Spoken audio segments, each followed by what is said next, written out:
Next heading डालिए number 1,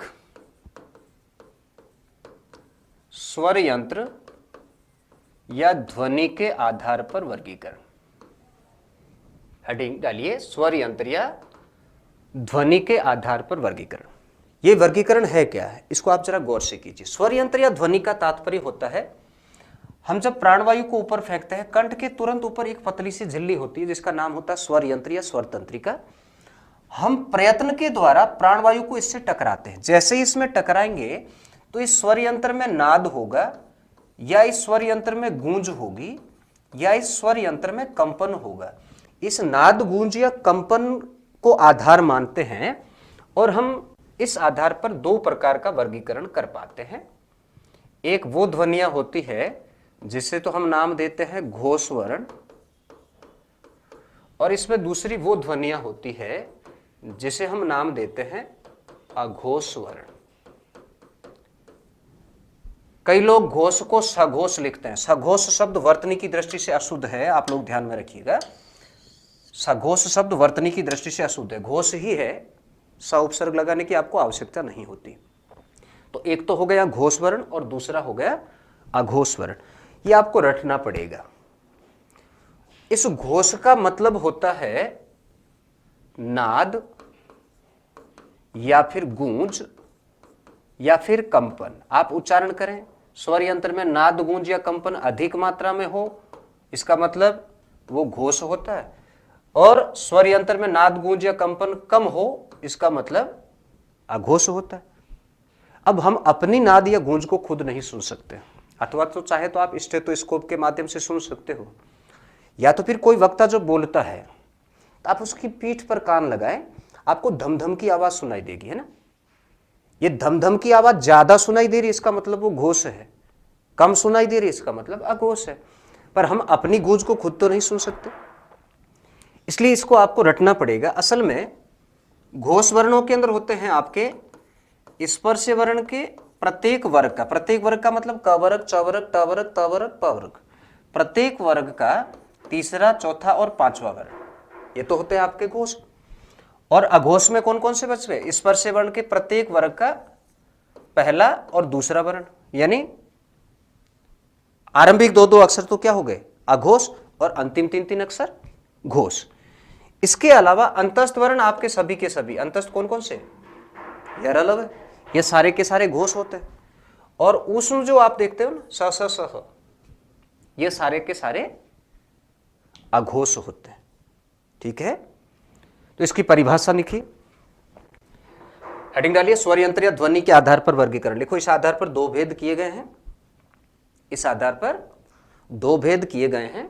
number 1 Ghosh वर्ण और नंबर 2 अघोष वर्ण। नेक्स्ट हेडिंग डालिए नंबर 1 घोष वर्ण। हेडिंग डालिए नंबर 1 घोष वर्ण।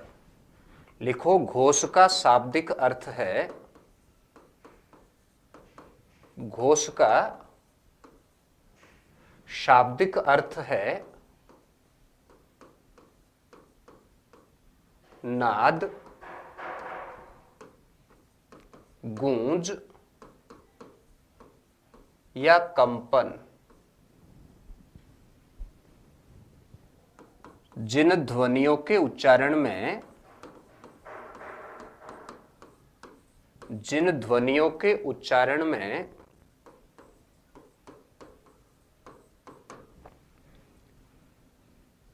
गूंज अधिक मात्रा में हो, गूंज अधिक मात्रा में हो, उन्हें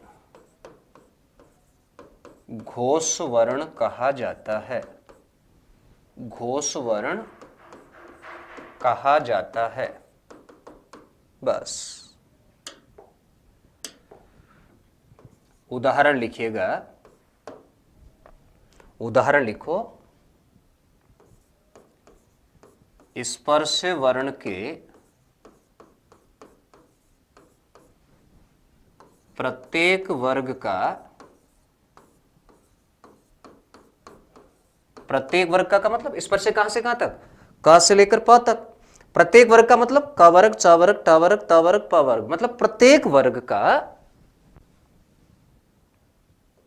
तीसरा, चौथा और पांचवा वर्ण।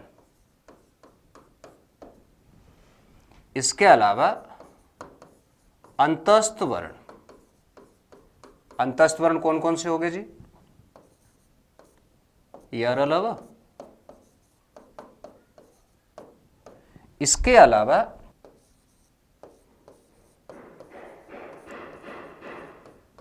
ऊष्म वर्ण। ऊष्म वर्ण में से एक अक्षर लेना आपको, ह। बस स्पर्श वर्ण के प्रत्येक वर्ग का तीसरा, चौथा, पांचवा वर्ण, मतलब ग, घ, ग, ज, झ, य, अंतिम तीन तीन अक्षर। इसके बाद आपके अंतस्थ वर्ण के, अंतस्थ मतलब यर अलावा चारों ही अक्षर, और उस वर्ण में से केवल एक है ह। ये तो हो गए आपके घोष वर्ण। इसके नीचे हेडिंग डालिए ध्यातव्य। हमने पढ़ा था सभी स्वर घोष होते हैं। देखिए, सभी स्वर घोष होते हैं। बस, सभी स्वर घोष होते हैं। इसके नीचे लिखिए प्रश्न संख्या 1। पहला सवाल लिखो, घोष व्यंजनों की संख्या। घोष व्यंजनों की संख्या बराबर 20। फिर इसके नीचे लिखो प्रश्न संख्या 2। लिखो, घोष वर्णों या ध्वनियों की संख्या। वर्णों या ध्वनियों की संख्या बराबर 31। इसके अंदर आपके 20 तो हो गए व्यंजन, 11 हो गए स्वर, टोटल इनकी संख्या कितनी हो जाएगी? 31, 31। बस, व्यंजनों की संख्या 20, घोष वर्णों या ध्वनियों की संख्या 31।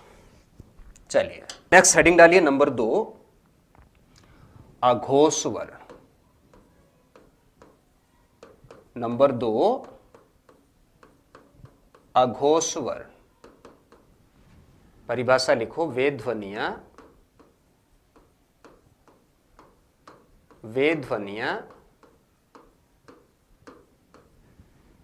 जिनके उच्चारण में स्वर यंत्र में गूंज कम मात्रा में हो,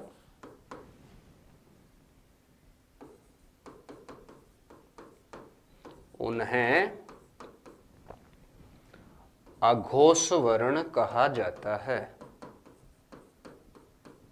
उन्हें अघोष वर्ण कहा जाता है। बस, उदाहरण लिखिएगा। उदाहरण लिखो, स्पर्श वर्ण के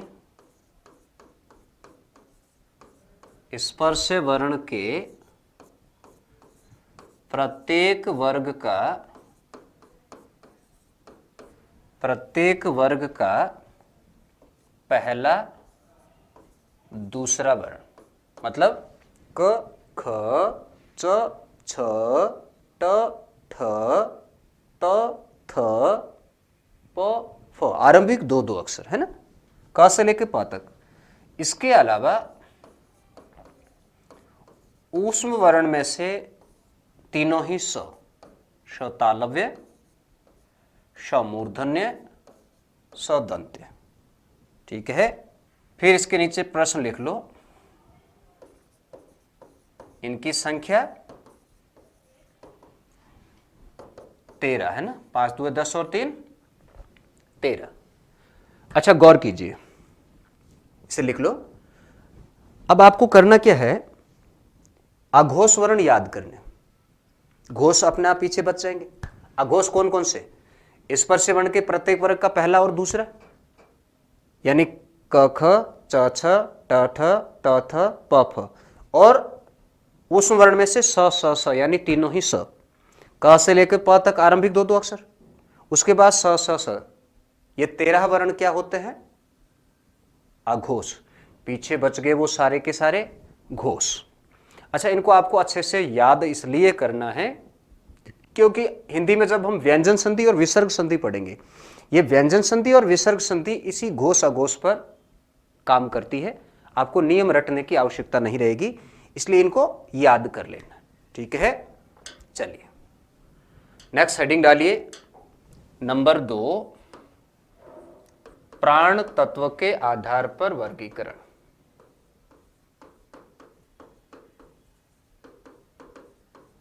नंबर 2, प्राण तत्व के आधार पर वर्गीकरण। लिखो, इस आधार पर 2 भेद किए गए हैं। इस आधार पर 2 भेद किए गए हैं। नंबर 1, अल्प प्राण वर्ण,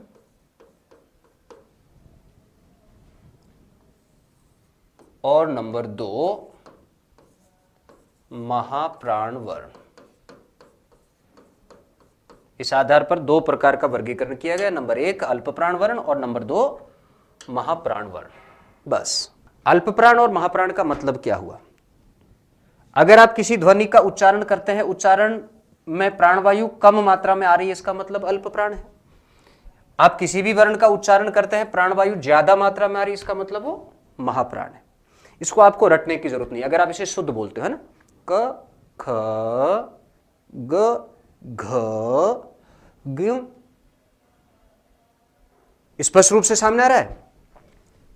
दूसरे और चौथे में ज्यादा समय लग रहा है, पहला तीसरा और पांचवा कम समय में बोले जा रहे हैं। ये कहां से कहां तक, स्पर्श से। स्पर्श का मतलब क वर्ग से लेकर प वर्ग तक, स्पर्श का मतलब क वर्ग से लेकर प वर्ग तक। इसके बाद हमने देखा था अंतस्थ वर्ण जो य र ल व थे कम समय में बोले जा रहे थे, है ना, श्वास को अंदर खींचते हुए, और ऊष्म व्यंजन जो थे वो ज्यादा समय में बोले जा रहे थे, और स्वर सारे के सारे अल्प प्राण है ही। तो इसको आपको रटने की जरूरत नहीं है, जब भी आप इसे देखें आप आराम से बोल के चेक करें, ये चीजें आपको समझ में आ जाएगी। हेडिंग डालिए, नंबर 1, अल्प प्राण वर्ण। देखो, वे ध्वनियां जिनके उच्चारण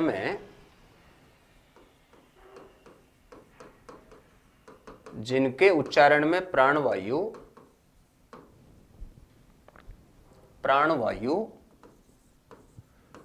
कम मात्रा में बाहर आए, प्राणवायु कम मात्रा में बाहर आए, उन्हें अल्प प्राण वर्ण कहा जाता है। अल्प प्राण वर्ण कहा जाता है। बस उदाहरण लिखिए, उदाहरण लिखो, स्पर्श वर्ण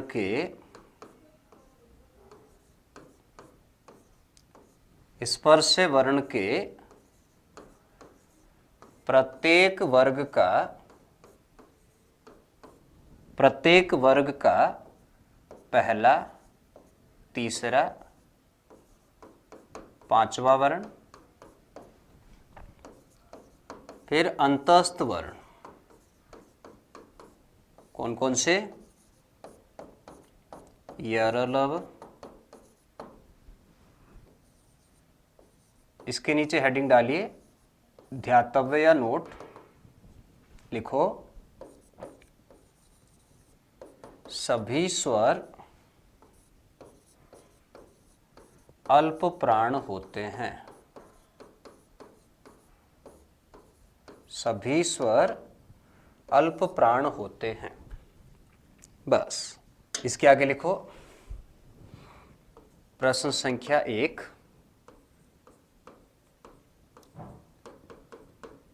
अल्प प्राण व्यंजनों की संख्या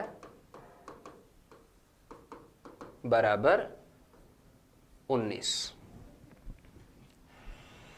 फिर इसके नीचे लिखो प्रश्न संख्या 2, लिखो अल्प प्राण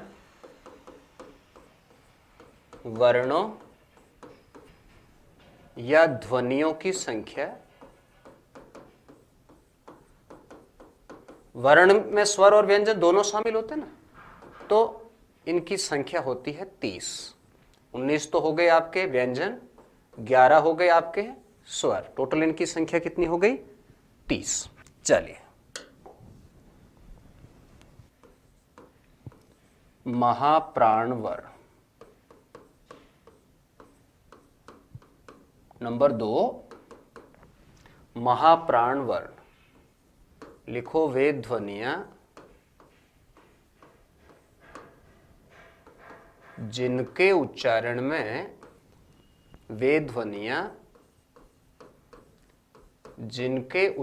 में प्राणवायु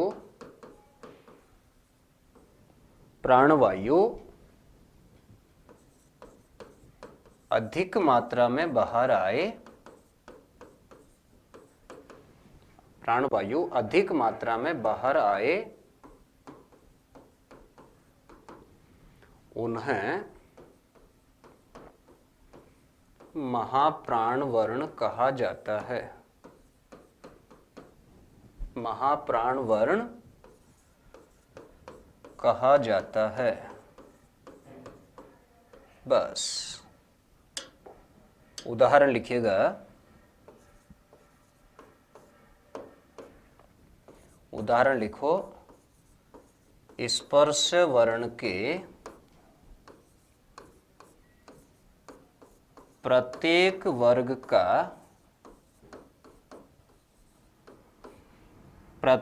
वर्ग का दूसरा और चौथा वर्ण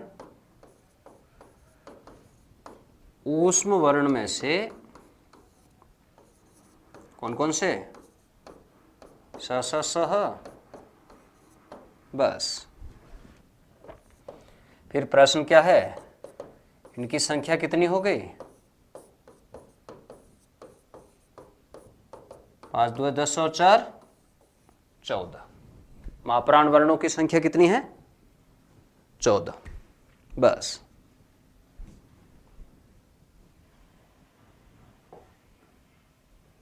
नेक्स्ट हेडिंग डालिए नंबर 3, श्वास अवरोध के आधार पर वर्गीकरण। श्वास अवरोध के आधार पर वर्गीकरण। श्वास अवरोध का मतलब प्राणवायु अंदर से बाहर आती है, बाहर आती हुई प्राणवायु में अवरोध कहां कहां होता है, इसके संबंध में हम अगली क्लास में चर्चा करेंगे। आज के लिए इतना ही। नमस्कार।